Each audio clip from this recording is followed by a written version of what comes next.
Je vais passer la parole maintenant à Corinne Herskovitch, qui est avocate au barreau de Paris et qui est une spécialiste de droit de l'art et qui a eu à connaître d'abord les dossiers de restitution liés à la Seconde Guerre mondiale, mais elle travaille aussi sur les questions de provenance, d'authenticité et les problèmes liés aux exportations des droits d'art et du patrimoine culturel. Alors, elle a participé à de nombreuses conférences consacrées à ces domaines d'intervention, publié des ouvrages, donc c'est elle aussi une professionnelle de l'exposé concis, pédagogique et éclairant. Merci beaucoup, j'ai bien compris le message. Et merci donc à Bénédicte Savoie et Yann Potin pour l'organisation de cette journée qui fait progresser beaucoup ce sujet, et c'est finalement l'essentiel. Merci de m'avoir invité. Et donc, moi, je vais vous parler en tant que praticienne du droit. Je vais essayer d'être concrète et concise. Et je vais donc, dans un premier temps, recadrer un peu l'aspect juridique, en tout cas le chemin juridique qui peut être celui de l'avocat quand un problème de revendication se présente, pour en finir en 2 mots avec mon expérience, notamment dans le cas des revendications de biens spoliés pendant la Deuxième Guerre mondiale.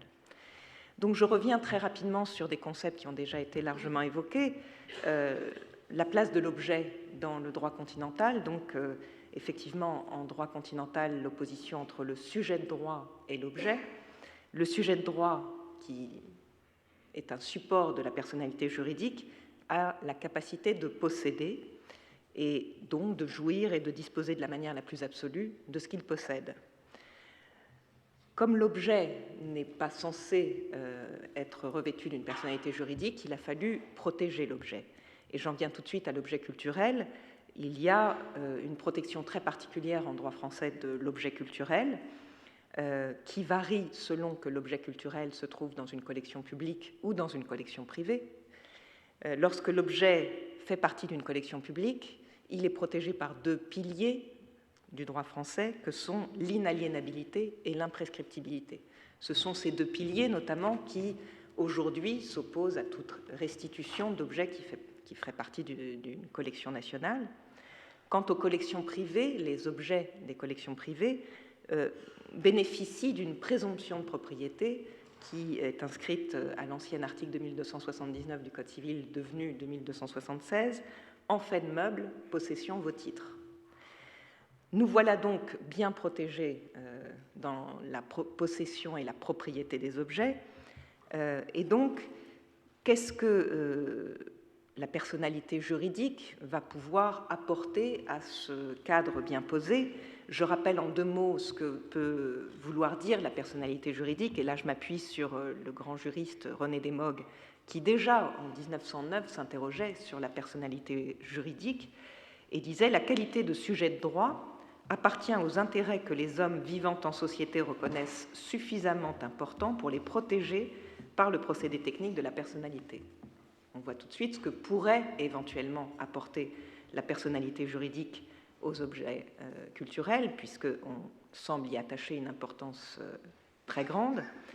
Et à l'époque de René Desmogues, l'interrogation portait déjà sur la fiction, mais qui tenait à la personnalité morale. C'est-à-dire que jusque-là, le sujet de droit, c'était la personne physique, et puis on s'est posé la question de savoir si les entités, alors surtout les sociétés évoquées par M. Suppiot tout à l'heure comme des monstres, eh bien, on les a en plus dotés de la personnalité morale, ce qui leur permettait donc de posséder, de se défendre, d'avoir des droits et des devoirs.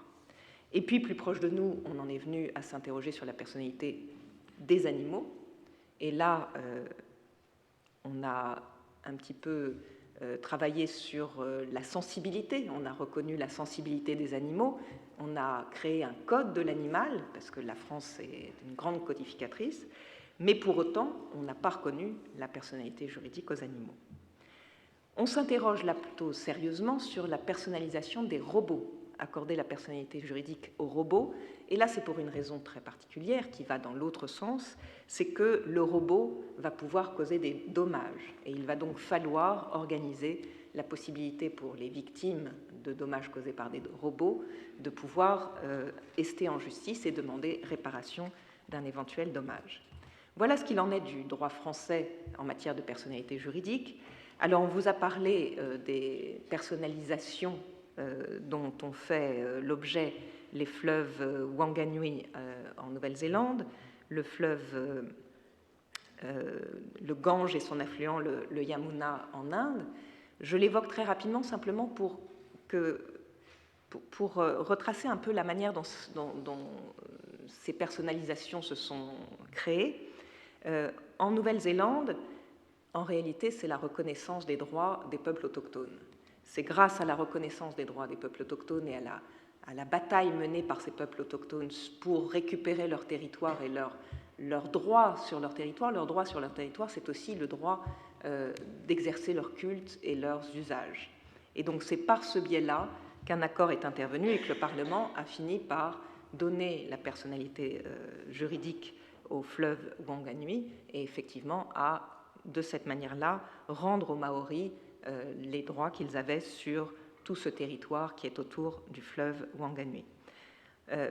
En Inde, ce qui est intéressant, c'est qu'il existe une action qui s'appelle la Public Interest Litigation, et c'est par ce biais-là que une personne, c'est une action qui permet à toute personne de saisir la justice par tout moyen matériel, donc c'est extrêmement simple, et une personne peut, sans même démontrer son intérêt à agir, aller revendiquer devant une haute cour de justice des droits. Et là, c'est ainsi que les droits du Gange et de son affluent, le Yamuna, ont été revendiqués et que la haute cour de l'État fédéral concerné a fini par reconnaître un droit, une personnalité juridique à ces fleuves.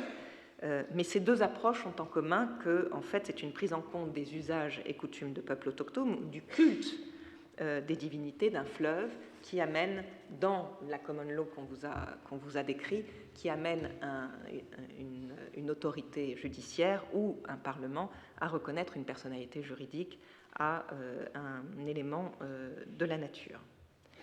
Alors je me suis interrogée en tant que praticienne à l'intérêt que pourrait avoir la personnalisation des objets dans les combats que j'ai pu mener devant les tribunaux.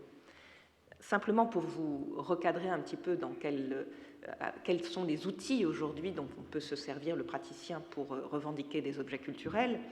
Vincent Negri a évoqué tout à l'heure les conventions de La Haye. Donc jusqu'aux conventions de La Haye de 1899 et 1907, le butin de guerre était légal.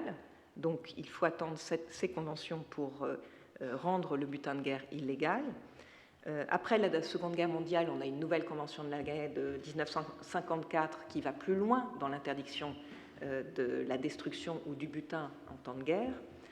Et puis on arrive à la convention UNESCO de 1970 qui, là, organise la lutte contre le trafic illicite des biens culturels et va mettre en place des concepts qui vont énormément servir dans la suite pour protéger les objets contre le trafic illicite. Et puis une convention unidroit de 1995, et toutes ces conventions internationales ont pour but justement de lutter contre le trafic illicite et d'organiser éventuellement le retour des biens culturels qui ont été l'objet d'appropriation illicite.